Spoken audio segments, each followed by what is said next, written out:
Selecting the right gallon size for your plants is an important part of successful gardening. The gallon size denotes the amount of soil a pot can hold, which directly affects the amount of water and nutrients your plant will receive. Too small of a container and your plant won't have enough space to grow, while a container that is too large can lead to problems as well, like excess water and slow growth. To select the right gallon size, you'll need to know the type of plant you're planting and its maturity size. A young plant won't necessarily need a large pot, but as the roots develop, the plant will need more soil to spread out into.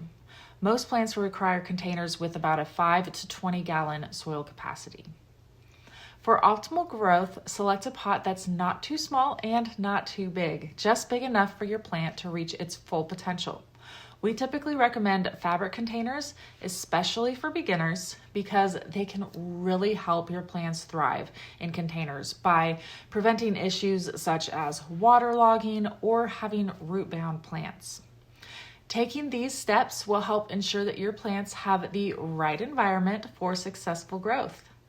Check out our container size section under each plant details that shows what the recommended size is for that plant.